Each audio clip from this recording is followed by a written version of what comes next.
Hi, survivors. We have a viewer topic request. So, we're going to talk about our narcissist abuse we went through. And sometimes we wonder, is something wrong with me?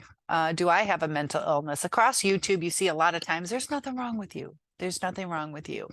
Um, so we're going to get into that a little bit because we have to look at things realistically. There is a possibility we become codependent. We could have ADHD. We could have abandonment issues.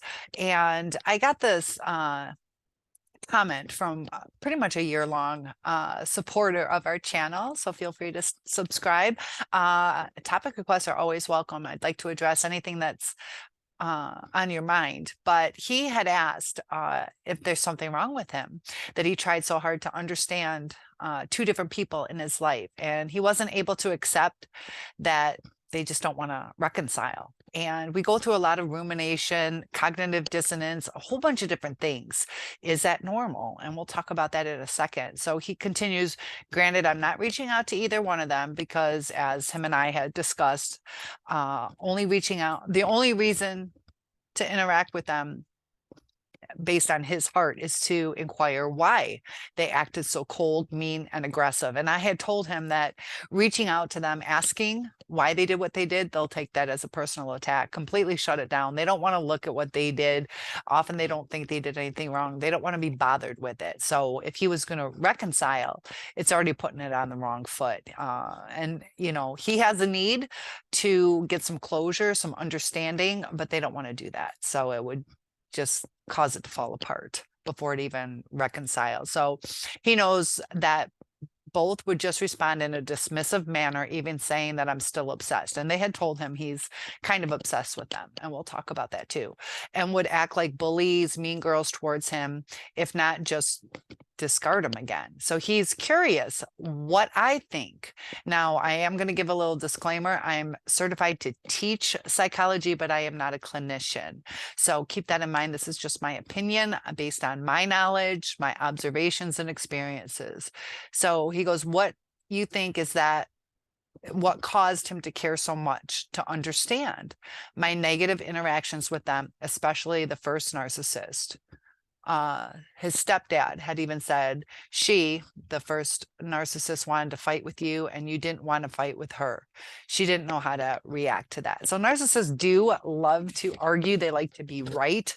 It's their source of supply. And a little background on him. It's a bisexual man who had kind of had some, I guess, mild feelings for one of their husbands. And since he is bisexual, it's hard to tell if he has some underlying desire for the wife. But it seems like he was closer to the wife. And things just fell apart. She was trying to tell him, you know, there's some tension between the wife and the husband when he's around, because she tries to stand up for him, and maybe the husband is jealous of the time that they have together. So I believe it was platonic. And then the other one was a female that I do not believe that he dated. It was just a really good friend. So the connection was very strong, stronger than I would expect between a platonic friendship. So I wonder if there's some underlying things, and it could be something maternal, where these women were possibly maternal to him in some way. Whatever his connection with them, he enjoyed their time, whether it was he liked that they had good interactions, a nice friendship, and it filled the need. You know, that's usually why we're with someone. We connect usually through like some sort of common interest, which increases our energy and it gets us excited. We're talking about things that we like. It feels like we have a connection with these people. And you know, he's done a lot of growing. So I'm going to give you a little thumbs up for doing that. You've really come a long way. And when we care about somebody, you know, we do try to understand, you know, what we did wrong. But with a narcissist, it's a different kind of relationship, that we start investing too much. So even if we're healthy in the beginning of the relationship, we're not healthy at the end, because we don't understand it. We think somebody loved us, and a lot of things go back to our childhood as well as the narcissist childhood, that we think possibly that things should be a little more fair and we can work through things, and we were probably taught that in our childhood. And the narcissist, it didn't work for them, they didn't have it, and it's easier for them to argue. It brings them back to their childhood. That's their comfort state. So I gave the analogy of, if I was like a princess for a month or something, it would be exciting. I get to travel all around. People are pampering me. I get to dress up. But to do like a life change like that would be difficult. And it's living a fantasy. Okay. So we go back to what's comfortable. Give me my sweats. I've been really good. I'm not wearing sweats anymore, but you know what I'm trying to say, where you just are who you are instead of living a lie. So as we are trying to figure this out, we have a double whammy, because with a narcissistic relationship, it is common to, after gaslighting, feel crazy. Like, what just happened? Oh, and it is crazy making, where our brain is changing because of the abuse that we've been through. So we can get that Stockholm syndrome, where we're addicted to our abuser, and we kind of confuse it for love, because they were the ones that were giving us whatever it was that we wanted, whether or sorry, my throat is needed. A comfort. We thought we had this comfort. And like in the Stockholm syndrome, that's the person who's feeding you, and that's the person who lets you bathe when they decide, maybe once a month, but they're the only ones who are doing that, and you become dependent upon them. So in these relationships, sometimes it was so good in the beginning that we expect it to continue, but it doesn't, because it's that fantasy life. Just like me being a princess for a month, it's not going to continue. It's unsustainable. It's not going to be comfortable. And then there's going to be added on requirements. So the honeymoon phase stops, and that's when you look and you're like, is this really what I want? Like, I don't even know. Would I really want to be a princess for the rest of my life, having to do all that crazy stuff? And so we go through depression, we go through anxiety, we go through a lot of different things. So if we can take hold of the 5 stages of grief, go through what we need to go through, and get to that acceptance, and also up our self-esteem, to realize if people don't want to be in our lives, we shouldn't chase them. And we can only understand so much of what the other person felt. If they're not willing to express things to us, we'll never know. And we shouldn't rack our brains over things that we will never know. If they can't tell us, and even when they tell us, we interpret it. So it's still a little off. And that's just normal why relationships fall apart sometimes too, is because of the twist in that interpretation. But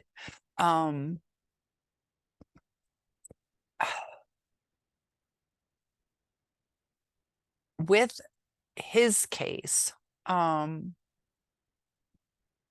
get where he's coming from. There might be a little bit more going on than just from the narcissistic abuse. I need to do more research because it's kind of crossing lines. I'm trying to be very politically correct, but I am heterosexual, and things have gotten easier for the gay community, people who are polyamorous, bisexual, all of that. It's a little bit easier on them, still difficult. But I wonder if that caused some trauma as well, either having to keep a secret or just having to deal with people's judgments.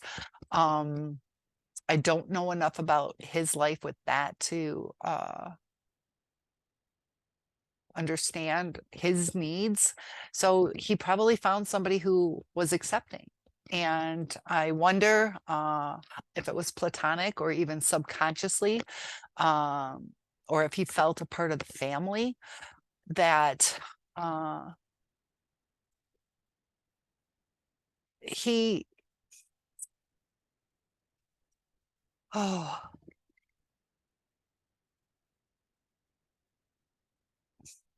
it's really hard because we do want to understand. We do want to understand. But he has mentioned, I believe you said depression. I'm trying to remember. I don't think you said, no, you didn't say bipolar. We had that confusion before. But, you know, there are things that he did wrong, just like I did things wrong in my relationship. You know, he didn't quite see some of the negative things that he did at that time. I think some of his interpretations might not match up to what she was feeling. That's just his interpretation. Might be partially true, but you know, it's it's part of that nice narcissistic abuse where uh, we really did love the person and we're really trying to understand it because deep inside we either want closure to make it better. Some of us want revenge, and um, you know, our brains need to be rewired, and there's a difference of energy in when we're going through stress or anxiety, and it causes us not to think quite as clearly, and we don't react by setting up boundaries. We might be afraid to set up boundaries. That's when the narcissist gets us walking on eggshells. But will we have been strong enough to set those boundaries? You know, as far as like a mental illness, if it's affecting your life to where you can't function, you know, it is something that you should probably get some therapy through or really buckle down and make the changes. And it's really hard because our memories just keep popping into our heads. It's that rumination and something's unsettled and we have a hard time coping with that. So you are going to go through something, CPTSD. So you probably had that going on. And I guess, you know, is something wrong with you? Is something wrong with you? You know, yeah. And when I was going through it too, you know, um, there's something going on with us. We're not quite whole. We're not quite as healthy as we can be. And is there something wrong with wanting to understand? Not really, but we have to realize that, you know, if this was a math problem, a math problem that isn't going to lead us anywhere in our lives, should we spend all these years trying to figure out a math problem that's not going to bring anything to our lives? And that's kind of where we're at with our narcissist post discard, that we waste a lot of time. And it is something we go through. I went through it too, and it does get better. It takes actual personal strength to take hold of our thoughts, to twist the perspective, to believe in ourselves, to believe in our self-worth, that our worth isn't dependent upon whether they loved us or not. And, you know, his desire to know why they were mean, it's understandable, but if somebody's dismissive to us, you know, and they're not willing to even talk to us, then we just have to end it there. We just have to end it there. If life brings them back into our lives, they want to talk to us, that's up to you with what you do with it. But sometimes we get clingy. And with all due respect, he was a little clingy. And we get like that. We go into panic mode. I got like that, you know. We want answers. We're our brains are starting to go a little haywire. And, you know, whether it's a mental illness or it's unhealthy, the state that we go into. And I guess we have to accept the things that we can't change. The narcissist isn't going to change, and getting an answer, you know, is it something that we should even believe? You know, Sometimes it sounds crazy. Sometimes a narcissist is dismissive. They don't want to focus on things, but sometimes too, they don't want to hurt us more. You were an asshole. You were ugly. I couldn't stand being around you. Whatever it is. Sometimes they don't want to go there. They're not always horrendously vicious to where, depending on where they are in the spectrum, they often don't know what to say. And like I say, related to the children at school, the childlike mentality, those kids shut down when something's uncomfortable. So it's just uncomfortable. They don't know how to respond. And I promise you, they have like it's just easier for them to shut down. So,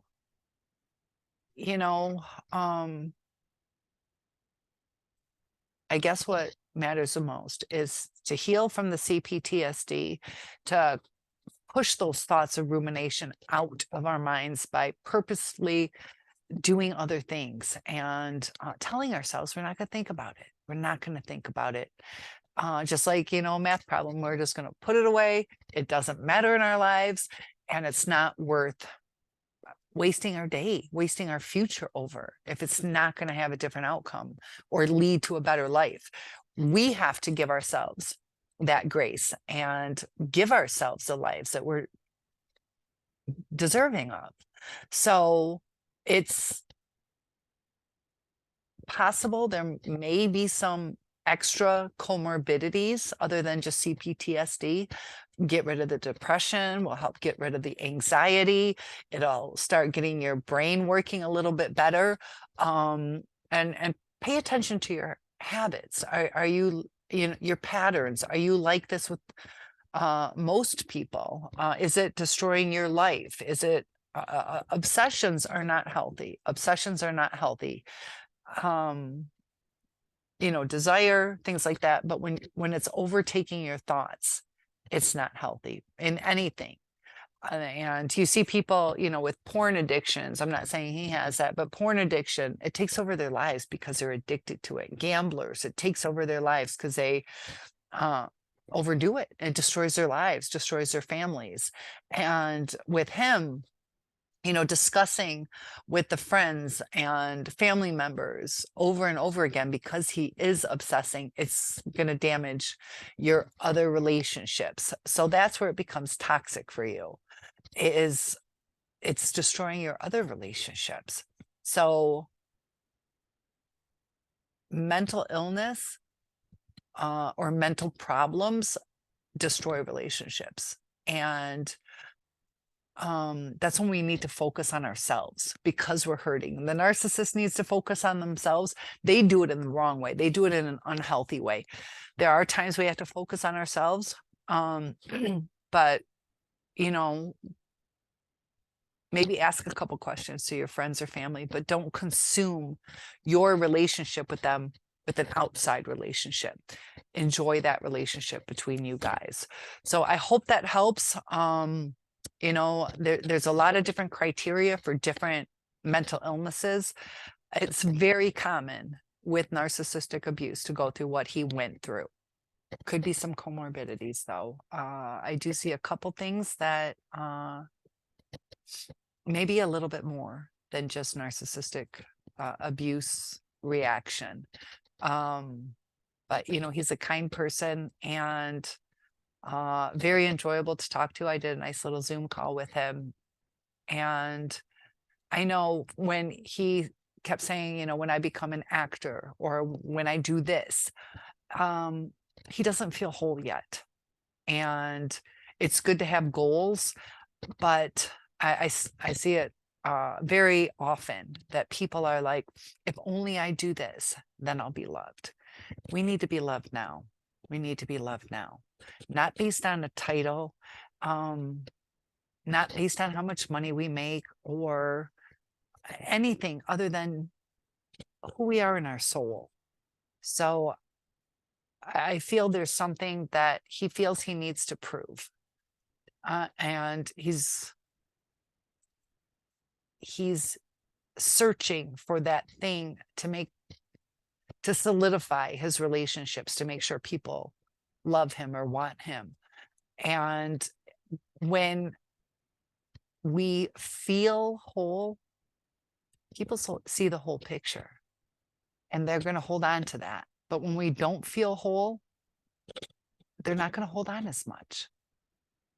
So to have the best relationships, we have to make ourselves whole, because that's what's desirable to other people. And it's so desirable to yourself to be the person you're meant to be. But I get it. It hurts. It's confusing. We feel a piece of us is missing. So it's hard to feel whole, but that's where our mental strength comes in. And we have to proactively do something about it. So let me know your thoughts on this. If you guys would like help increasing your mental strength, your mental focus, and it's a process. So it does take time because we're rewiring our brain. We're getting rid of the fogginess and we're leading ourselves to the life we were meant to have. And that's when people will be drawn to us and it all falls into place. I promise you, it does get better. Topic requests are welcome. Feel free to join us in live chat where you can get live interactions pretty much daily. I've been doing them around 6 p.m. Eastern Standard Time at this time, and I'll see you soon. Feel free to like and subscribe. Have a good day.